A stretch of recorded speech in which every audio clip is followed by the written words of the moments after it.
Bienvenidos a Crónica Lonares Dizon. Yo soy Irving Sun. Escúchanos en tu plataforma favorita. Y si quieres tener acceso preferente, dale al botón de membresías en YouTube y ahí encontrarás audios exclusivos para miembros de este canal. Y sin más ni más, ¿qué tal si comenzamos?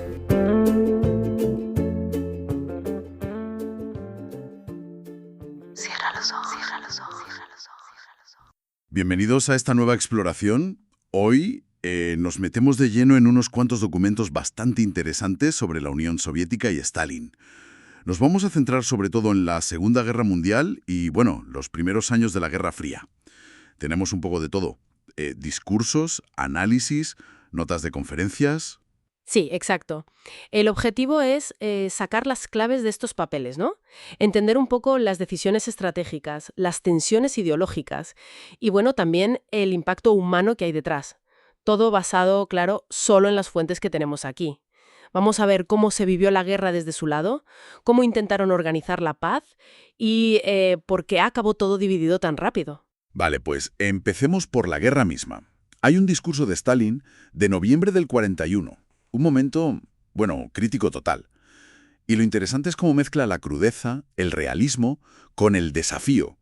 Reconoce el peligro, las pérdidas enormes, da cifras además. Sí, impactantes. Habla de 350.000 soviéticos muertos frente a 4,5 millones de alemanes en solo 4 meses.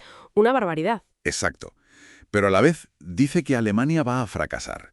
Y da razones.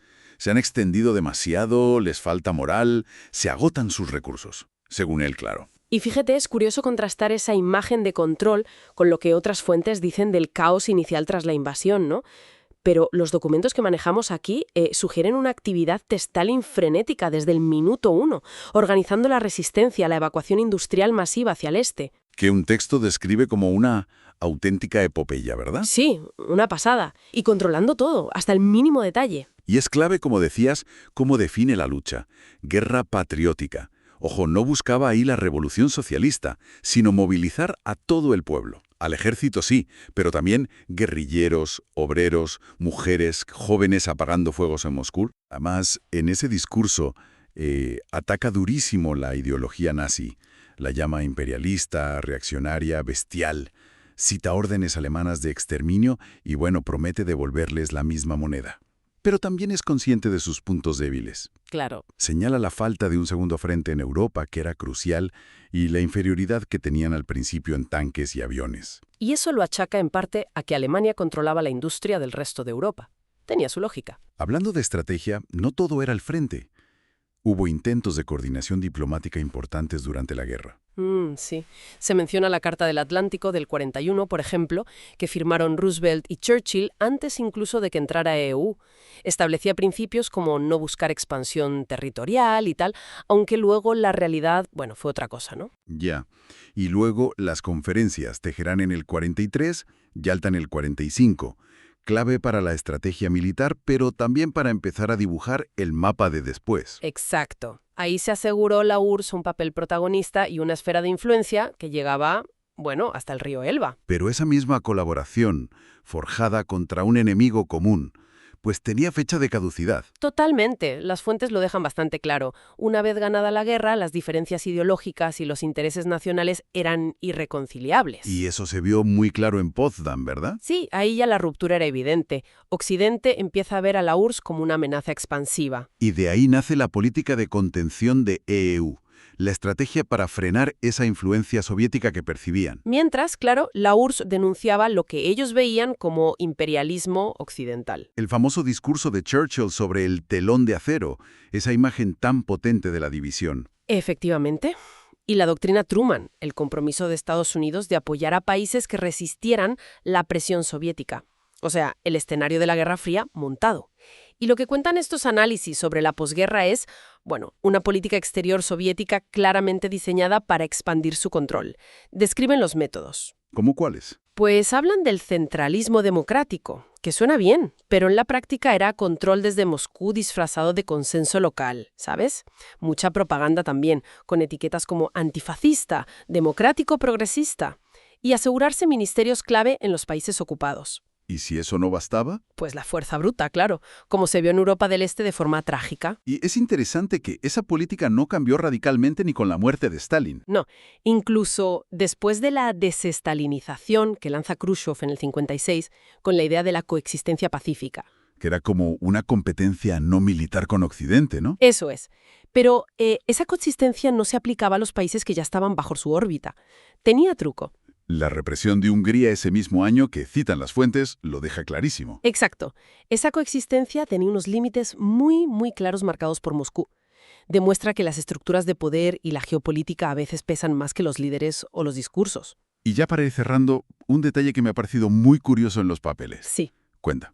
Unos rieles de metro, fabricados en la URSS en 1966, e instalados en Buenos Aires, y llevaban grabado el nombre de Stalin. Anda. Años después de que Khrushchev lo hubiera denunciado oficialmente. ¡Qué cosas! Un pequeño rastro físico que nos recuerda lo compleja que es su figura.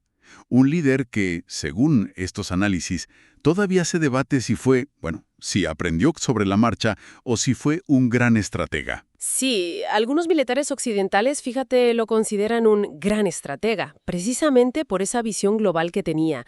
Economía, moral, industria, todo metido en el esfuerzo de guerra. La verdad es que hemos recorrido bastante, ¿eh?